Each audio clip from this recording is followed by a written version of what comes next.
right. Good afternoon, everybody. Welcome to the TRTA broadcast for Thursday, June 1st. We are now officially out of the regular legislative session. We have had one recap, I think, last week, and we went over some items. And this week, I wanted to kind of give everybody an update about where things are going and what's going on, and what the future of these broadcasts may look like. But before we do that, let me begin by just saying the first part of this is going to be focusing in on some questions that TRTA has received about the work in the legislative session and the Senate Bill 10, the ultimate bill that was passed to help retirees in the HJR.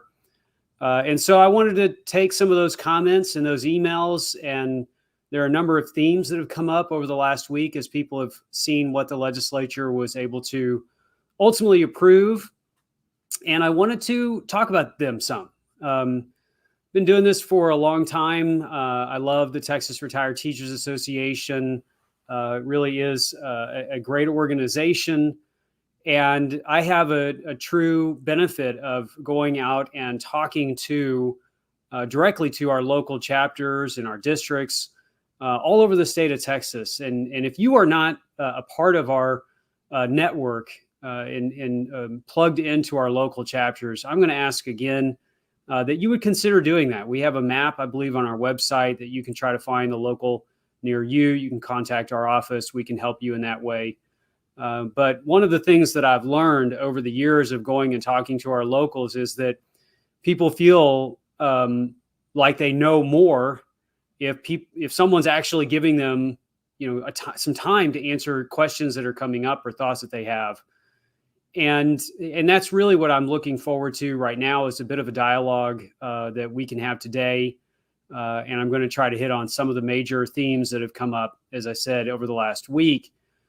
And probably the first one that I want to talk about, I've got them written down over here so that I don't forget, but one of the first ones that I do want to talk about, because it gets to the idea that in the legislative process, you generally don't win everything that you're trying to get. As an advocacy organization, we pride ourselves on being experts in knowing what's impacting our members and how these major financial stressful times are having an impact on our members. Number one, they're telling us, and then secondly, we can calculate that data based on all kinds of other variables that we can learn from Bureau of Labor and Statistics, or just information from Social Security, information from TRS. And as I said, the first one is, of course, the information that we have from our members. And so we know that every retiree is impacted by inflation. Doesn't matter if you retired just last year or 20 years ago or 30 years ago. Every TRS retiree is being impacted by inflation. And we all feel it. We are all in that same situation. We know that it's especially hard on our members that live on fixed incomes, and without a guaranteed annual COLA, the impact of inflation is even more challenging or potentially devastating, and it compounds over time. And so one of the data points that we were using during the legislative session was kind of a grouping of what are the percentage of loss of buying power that a lot of our retirees are experiencing. And we know that on the high end, retirees had lost as much as 34% of their overall purchasing power. And even on our most recent retirees, those folks have lost 12 to 14% of their purchasing power because of this just record inflation that is going on. And of course, we all know that most of our Texas retirees, Texas TRS retirees, do not participate in Social Security. And whatever Social Security they do have is reduced by the windfall elimination provision and potentially eliminated by the government pension offset. So these are all of the things that we communicated with our elected representatives and senators throughout the 140-day session. And so knowing that everyone is hit by inflation and that TRTA is an advocacy organization, we represent our members, and our members are representative of pretty much every retirement year that there is, whether it's last year or, as I said, several years ago. We represented back to the legislature the need to try to help everyone.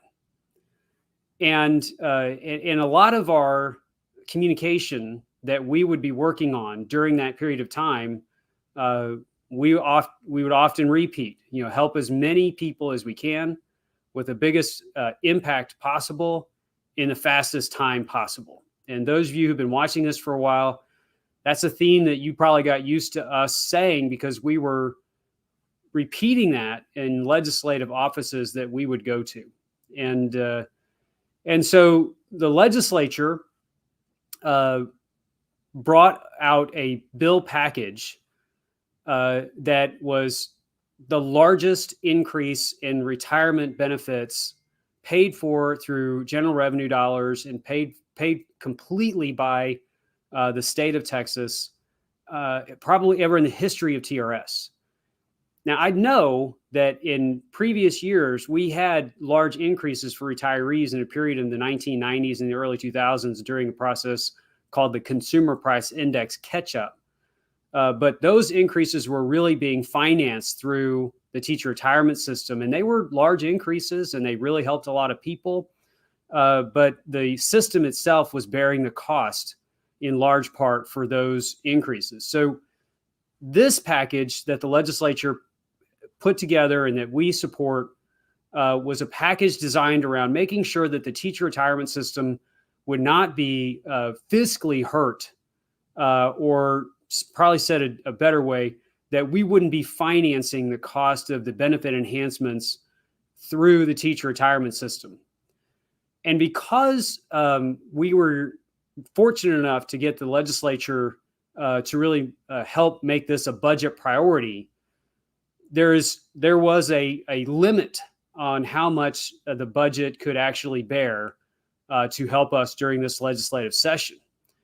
That limit started at one level at the beginning of the legislative session, and during the 140 days, it kept growing. We originally saw numbers that were $1 billion, and again, I will never see $1 billion in my life. That is an amount of money that I can't even, I personally can't even imagine that. And so I say that because I'll say, the idea of $1 billion package to help retirees when there are significantly higher resources in the state, or the state has had in a long time and may not have again for a long time to come, it seemed like more could be done. And the legislature agreed. And so they put together a package where the dollars kept going up. And at the end, it was a $5 billion total package that was going to help retirees. In great help to the people that are getting the most increase. There are always folks that can fall outside of getting that help, and it's that kind of discussion that I know a lot of our retirees are saying, I have lost 10, 12, 13, 14% of my purchasing power. Inflation is hurting me. I've only been retired for a few years, but I'm still financially hurting. And I would have liked that more could have been done. And I will be one of the first people that says, I agree. I think our legislators would agree. There isn't anyone in the Capitol that I have met that is an elected official that wasn't trying to find some way to do more to try to help retirees. There were some limitations that were ultimately realized as we got through this legislative process. One of them was that we did not want to have, or the legislature did not want to have, the costs being run through the retirement system.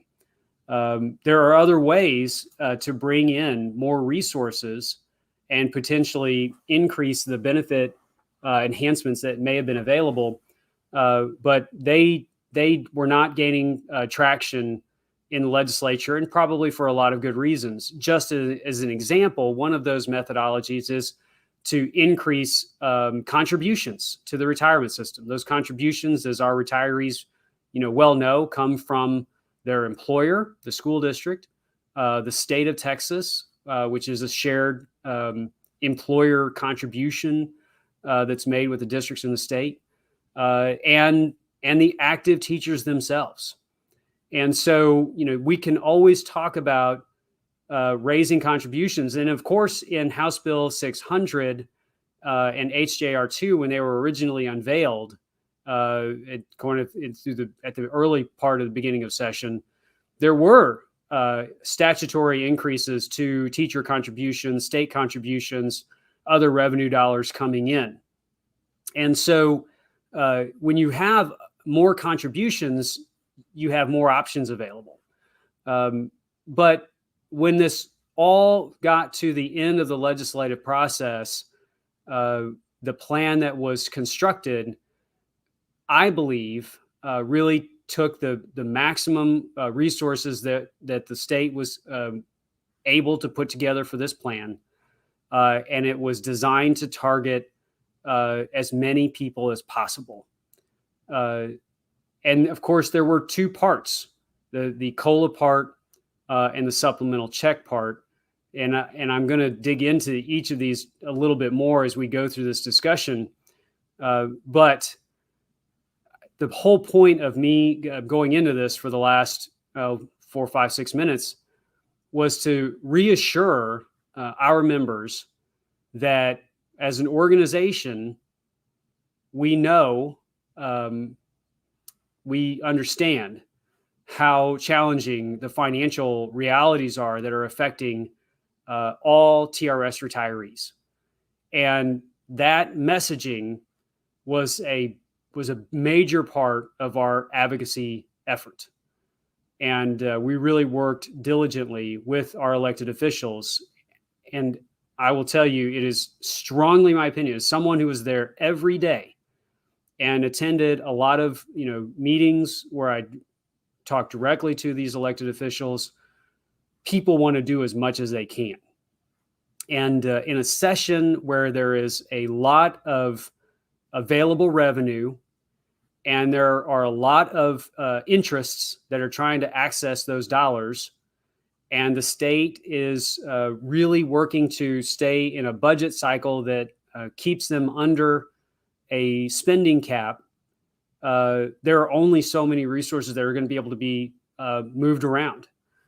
And I really am grateful and proud of our members and their efforts to try to maximize, and ultimately to maximize, the dollars that were made available to help all TRS retirees.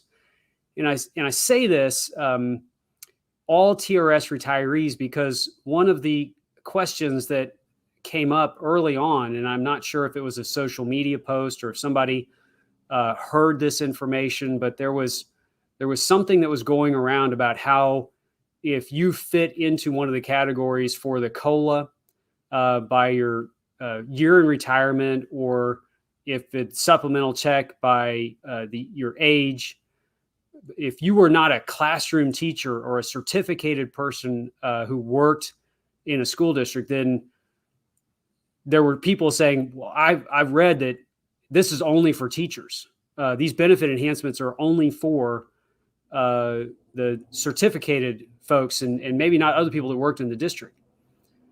That is just not correct. The benefit enhancements that are a part of the teacher retirement system package to help retirees, will benefit all TRS retirees that qualify for them based on their age for their supplemental checks and their retirement dates for the COLAs.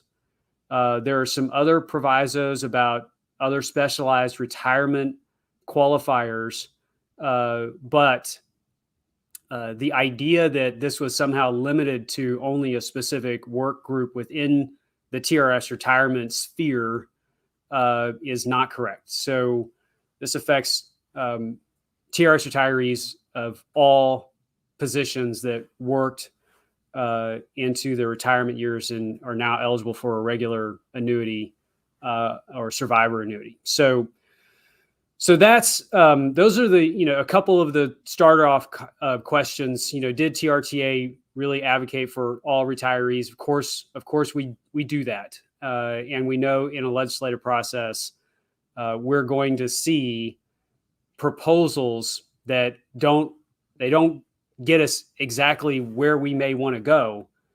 And again, I want to reassert, this gets us a long way down that road.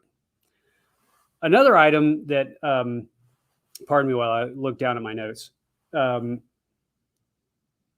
Another item that has come up has to do with the COLA itself. And so I want to dig into the COLA a little bit and just talk about that with y'all. So, and I know that there are a lot of comments coming in on social media, and I'm going to go and look at those also. But I had picked out a few of these from emails. I get a lot of emails, and I wanted to take some of the themes of what people have been saying in email and try to answer some of those things here today. Okay, so Roy, let's put on the screen the COLA breakdown again so that people have it. And the COLA breakdown in Senate Bill 10 is different than some of the COLA discussions that were going on during the regular legislative session. And this, the ending COLA is absolutely a work compromise between the House and Senate negotiators. And you can see parts of the COLA and the supplemental check proposals in the House and the Senate being worked together here to ultimately bring together the best package that could be offered to retirees at the time. And so when you look at the COLA, I'll say this right off the top. When you look at this, keep in mind this represents about a $3.3 billion total appropriation that will go to TRS to fully pay for this COLA. Now, the $3.3 billion is enough to cover the cost of this COLA, but when the COLA is paid out for years to come by increasing the base retirement benefits of well over 300,000 plus retirees, it's going to pay out more than $3.3 billion.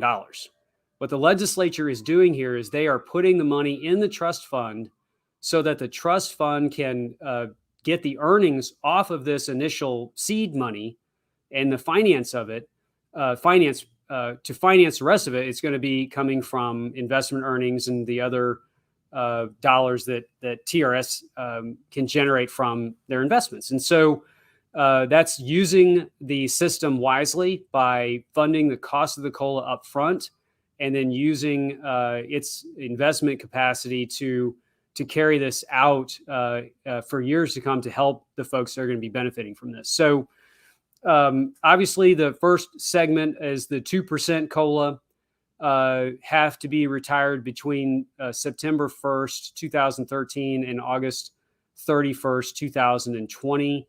As you can see on the screen, that's about 150,000 retirees. I've had some folks that have written in and said, a 2% COLA isn't very much. And again, I think we go back to the idea that a lot of people would like to do more. There was ultimately a finite amount of dollars that were agreed to that could be spent on this. And the legislature took the approach and the compromise solution of a 3-tiered COLA versus a 2-year COLA, because the 3-tier COLA will help people who've been retired for a longer period of time with a higher percentage. I'll come to that in just a second. But obviously this second group, which is close to 200,000, almost 200,000 folks, COLA is 4% for members who retired between September 1st, 2001 and August 31st, 2013. As you can see on the screen, 195,000 approximately folks that'll be benefiting from this. And then this final group, the retirees, 6% had to be retired on before August 31st, 2001. It's about 75,000 retirees. All right, Roy, you can come off that screen. A couple of things that we'll say right off the bat here about the COLA itself. The funding is there. The dollars will be appropriated. However, as all of you have been paying attention to the work that's been done, you know that the COLA is also dependent upon the passage of the constitutional authorization that will take us to the polls as Texans in November of this year. And we, as an organization, are already working on plans to generate the interest, to generate the activity, to generate the voter sentiment to get out and embrace this idea and say, yes, this is something that we want to do. The language for this proposed constitutional amendment is in one of our inside line updates. It was actually in the bill, and it talks about, I'm paraphrasing, authorizing the legislature to fund the dollars for TRS retirees, eligible TRS retirees, to receive this increase. And so we'll go to the polls in November, and we'll vote on this, and our organization is going to be active in pursuing it. The other item that I wanted to mention is that if some of you had been really following this from the beginning of the legislative session, you know that the dates on the COLAs all varied. I believe the Senate COLA took it up to 2021. The House COLA, I believe, took it up to December of 2020. Originally, I know the dates were different in the originally proposed bills. But again, as the chambers send their bills out of their legislative body with differences, we know that conference committee had to negotiate with each other on what the final details are going to look like. And we have a lot of members that have been with TRTA for a long time. We have a lot of members that are brand new. And I think one of the things that some retirees do not know is how long it has been that retirees have not had a raise of any kind. And so if you're pretty new to this, some of our retirees have been waiting for 20 years to get a COLA. This will be their first COLA, and they've been retired for 20 years. And we have some other retirees that are what I would call, some of our more senior retirees whose benefits are very, very modest, very modest. And the legislature, in working on this, has access to data that compels them to make decisions in a certain direction. And like TRTA, and like many of the people that are probably watching this broadcast, the legislature has a strong sentiment to trying to target the dollars at the retirees that are in real financial distress. And when you've got 150,000 TRS retirees in Texas today that make $1,500 a month or less in their annuities, 130,000 of them are at $1,000 a month or less in their annuity, the fiscal realities that are impacting these TRS retirees push you to aim dollars at some of those groups, and so that you can have a better impact overall. And the legislature was really, we all benefited from having these resources available, and it became a question of directing them based on financial need, based on the idea that those retirement benefits are modest because salaries were more modest when folks may have been retiring under these categories.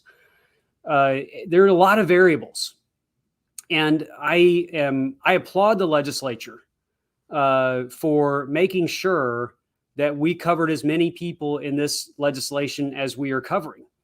2% is a modest retirement benefit increase, especially when inflation is as high as it is. But that doesn't mean that the legislature isn't willing to continue having an ongoing discussion with TRTA in future sessions about trying to make things better, knowing that inflation has still really not been affected all that much and retirees are going to be hurting. There is a lot of sentiment still in that building that they went this far because that's as far as they could go right now, but they're likely to come back and have other conversations in the future. And how those conversations go is a large part going to be based on how we as an organization continue to partner with the legislators, in the House and the Senate. Doesn't matter to me what party they're in. We work with everybody because retirees need the help. And so we're looking at all of these variables and knowing that we still have to go through the constitutional authorization process, knowing that the COLA has been something that many people have been waiting on for as long as 2 decades. There's a lot here that we are really proud of and glad to say that we were able to get accomplished. And of course, it goes without saying that there are people that in the legislature that also would agree, along with TRTA members and other stakeholder groups, that you can't solve these deep, out of control inflation problems overnight. And so that's something that we're going to keep working on. As sure as we're sitting here talking today, we are going to keep working on these items. This is a big step forward. And my hope is that the drought that can exist sometimes between these inflation protection benefit enhancements will never go 20 years again. That it's not good public policy for the retirees. It's not good public policy for the state of Texas. It's not good public policy for our teacher workforce that someday hope to retire. We all together collectively can find new paths forward and do better on that front. And so that's what we look forward to doing. Even the most recent cost of living raise was 2013, and you had to be retired before 8/31/2004 and before. So even the most recent benefit enhancement from a COLA was 10 years ago. And so we're empathetic with all of our retirees who are saying, hey, look, it doesn't feel like it's not very much. I understand. I do. I also know that we're very happy that we're able to get the 2, 4, and 6, and that we're moving forward with it, and that hundreds of thousands of our retirees are going to benefit from that, and that there will be another session, and we'll come back and talk about that. So, okay, really trying to keep an eye on these questions and also keep an eye on the clock. Talked about the vote that's needed in November. I mentioned that we need to vote in November, but I also want to give a shout out to my staff team that has been working on our news bulletin. We are putting the final touches on our TRTA newsletter. Again, if you're a TRTA member, you know about our newsletter. It's called The Voice. It goes out every quarter. If you're not a TRTA member but are thinking about joining us as a group, that is our quarterly publication. We'd love to have you be a member. We are finishing our Voice publication right now, and in it is a relatively in-depth review of what is known as the constitutional spending cap limit. And it was a public policy matter that was really driving a lot of the conversation about the resources, fiscal resources that would be available to help everybody this legislative session, including TRS retirees. And so we go pretty in depth on why, as a budget matter, the vote in November is a reality.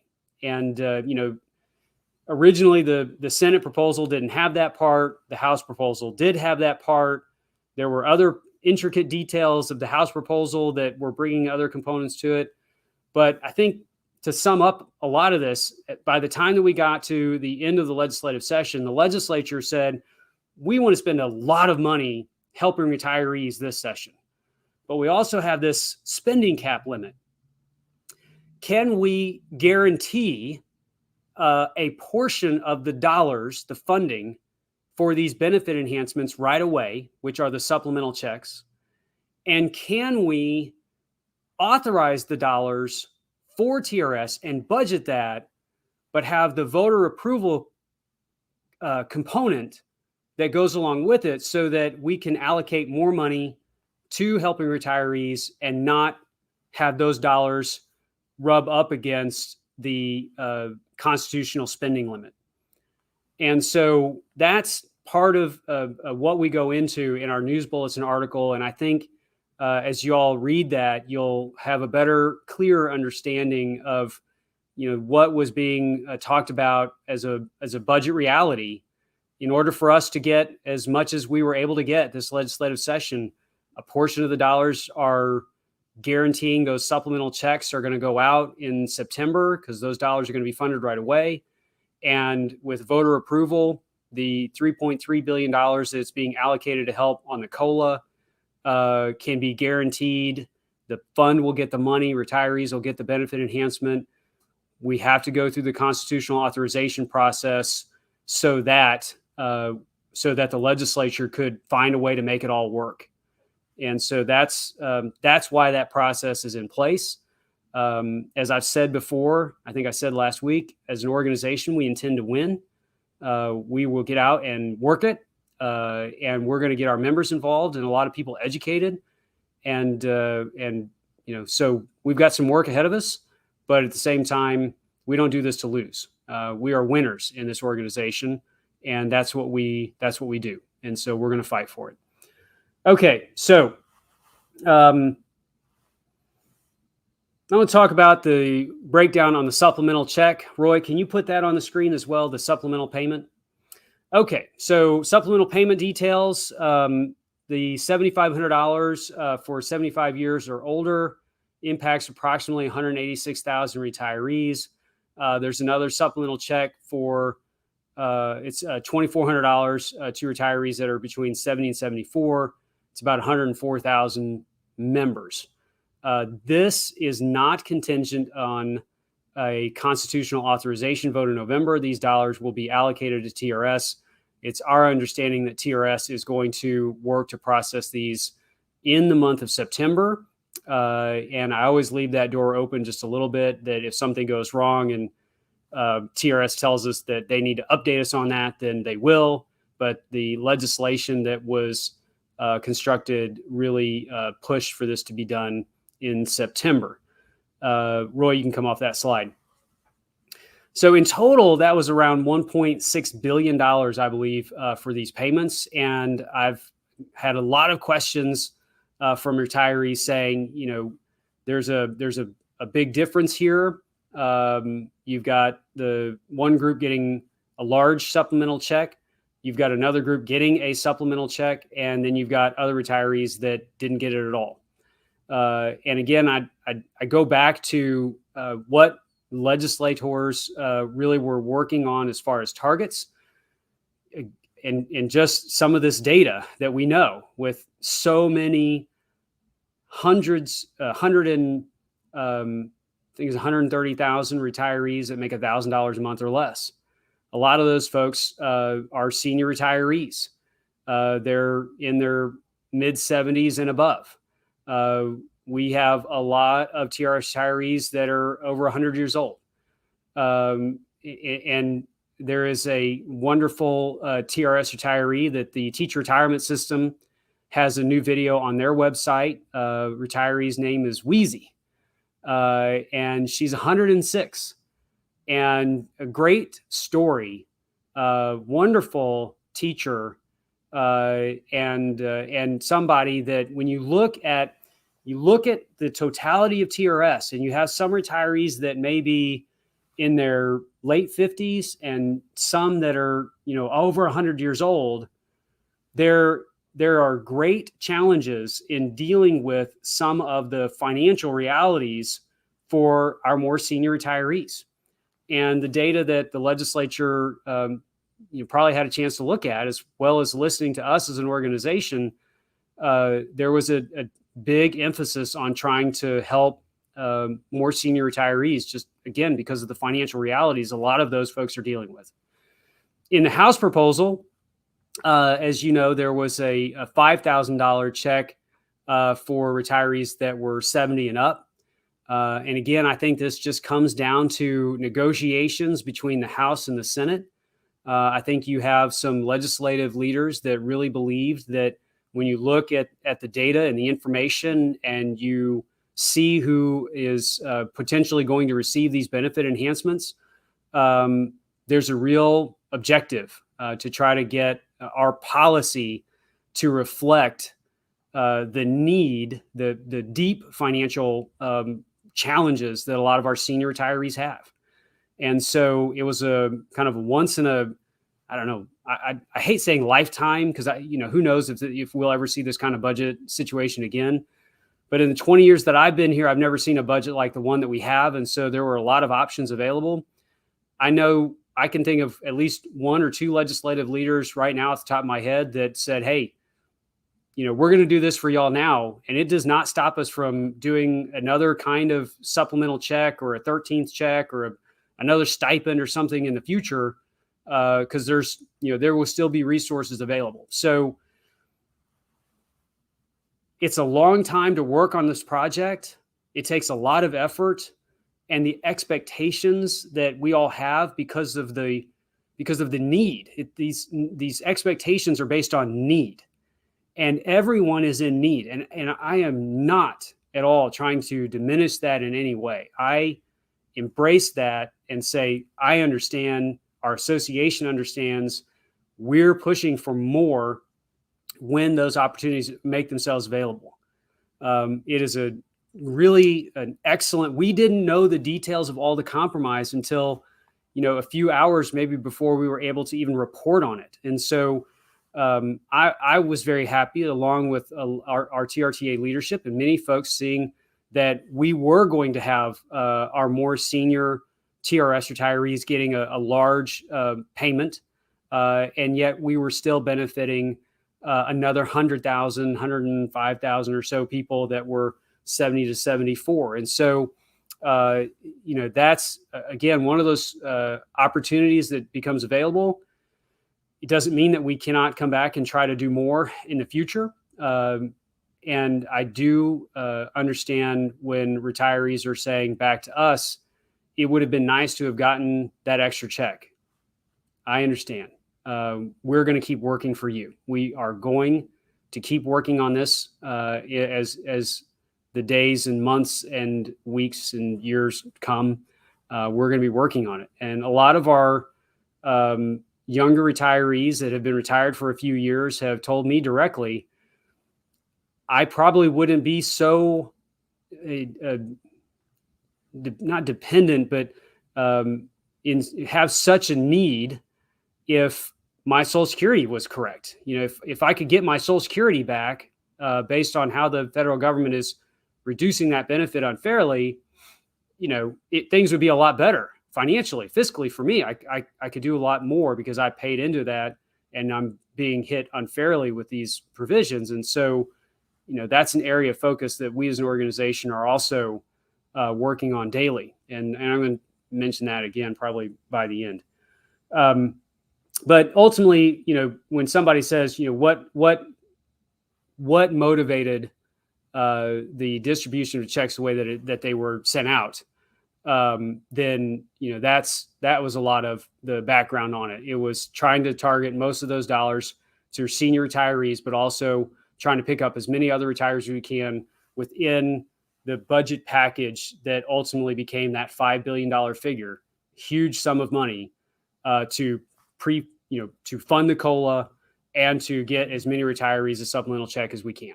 And so that's how it broke down. And so keep sending me your questions and comments on it, and we're going to keep working on it. We really are. So, okay, we've been into this for 41 minutes. I've got a timer that's up there trying to keep an eye on this. When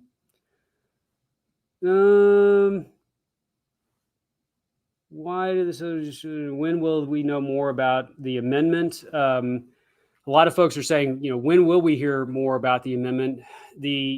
I'm getting some more details on that. The setting up the amendments, from what we've seen, is set up by the Secretary of State's office. They do a randomized drawing to determine the order of what those amendments are going to be. I don't know if the legislature continues to meet in special sessions and if they set some things up. I don't know what the timing is on, have all the amendments for November been determined by the legislature, or will special legislatures create other amendments that could potentially get out there? These are some of the topics that I don't have an answer to right now. But I do know that it is a randomized drawing process handled through the Secretary of State's office. They will be communicating those details out to us. We believe in educating. And so if you're wanting to talk to your friends and your family about, why this is going to be an important thing for us to do in November, that's great. But please know that we're going to use most of our summer to put together and organize and plan. And then there'll be a date certain that our TRTA leaders and members will get information about how we are moving forward on getting this amendment to pass. And my hope is that, all TRS retirees will get out and vote. I would love to see at the end of this process that whatever all those amendments are, that if the most votes on any amendment just happen to be the one that dealt with retired teachers and retired school employees, wouldn't that be great? I mean, whatever those totals are, if we had the most votes, the most yes votes total compared to anything else that was voted on, I think that would send a pretty cool signal. So anyway, we can talk it all, about that in the coming days. Okay. I'm going to take just a quick look here on, let's see, what is the exact wording of the ballot choice regarding public approval in November? Roy, that was in an inside line that we did, and I'm not sure if you can find a way to pull that up while you're also producing this right now, but we do have the exact language for it. It was in the one, Roy, that we did with an executive summary when HJR2 passed out of the Senate.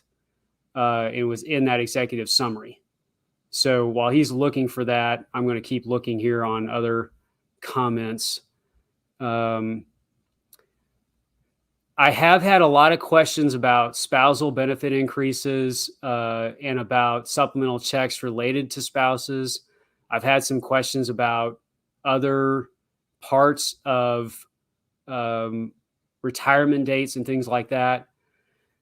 I am going to get some of those questions. I'm going to work with TRS and see if we can get some answers to some of these more involved kinds of questions related to spousal benefits and that sort of thing. I really hate giving out bad information on a live broadcast. And, the thing that I've learned is that sometimes we've got 475,000 retirees. Somebody may be asking me a particular question that may affect them and 1,000 other people, but it could be somewhat isolated incident. And so I'm going to take some of these more intricate questions and see if I can get an answer by working with our friends at TRS. You all are very kind with your words. It's truly appreciated some of the things that you all did to help us this legislative session.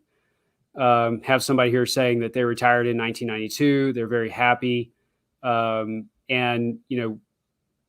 let's see. Got somebody saying that she has a mother who's retired for 20 years. She's 88 years old. That's going to really benefit Mom. And so, Sherry, appreciate you being there, sharing that information with us. Let me mention, as Roy's kind of looking for that language, and he may not be able to get it, but if he can, that'd be great. What's the future of our broadcast right now? Okay, Roy, thank you so much. The constitutional amendment authorizing the 88th legislature to provide a cost of living adjustment to certain annuitants of the teacher retirement system of Texas. We believe that is the language that was adopted in the HCR approved by the legislature and will be the language that you should or most likely will see on the ballot. Previously there had been some discussions about will it talk about the dollars? Will it show how much it's going to cost and all this?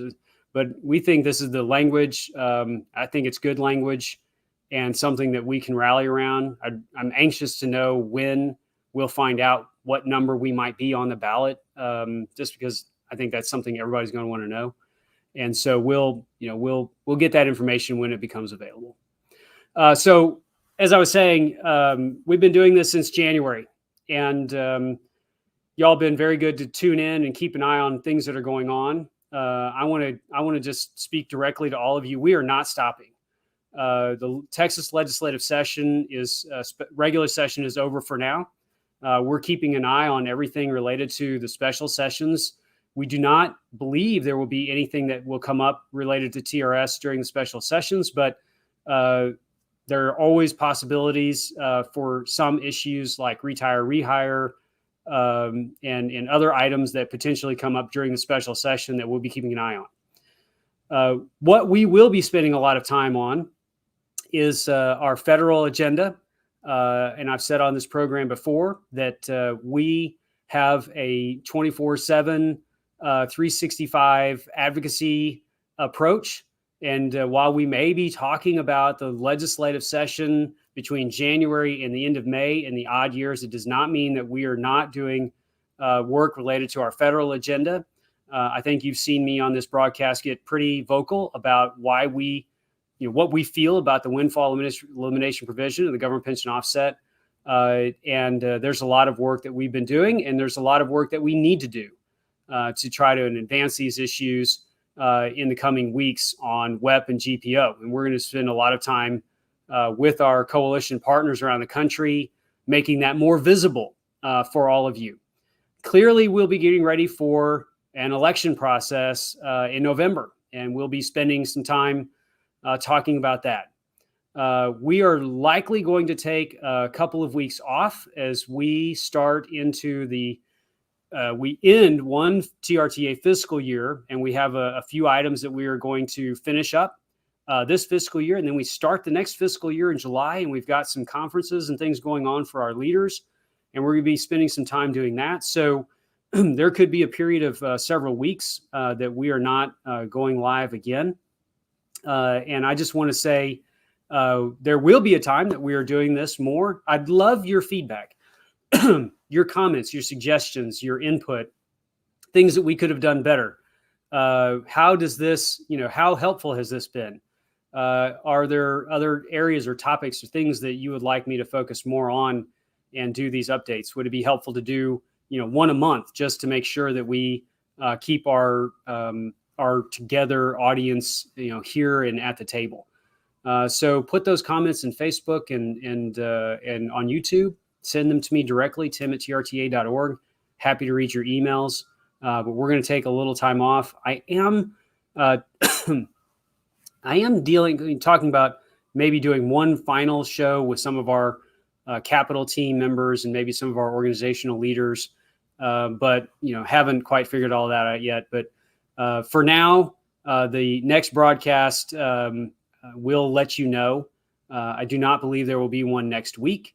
I'm certain there won't be one next week because we have board meetings going on next week. But it won't be that I'm not thinking about you. Look forward to hearing more from you all. Keep your questions coming. We will, if we get enough questions, I'll work to get a frequently asked questions section maybe added to our website and information that we can share. And I'm going to make one final appeal to all of you. We cannot do this without your support.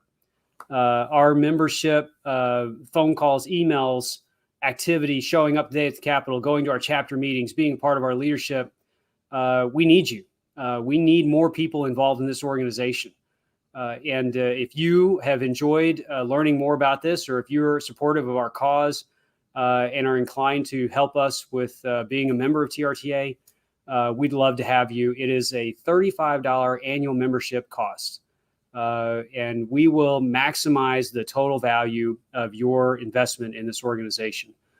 Truly appreciate all that you're doing. Thank you so much. Have a great Thursday, and we will see you the next time we are on air.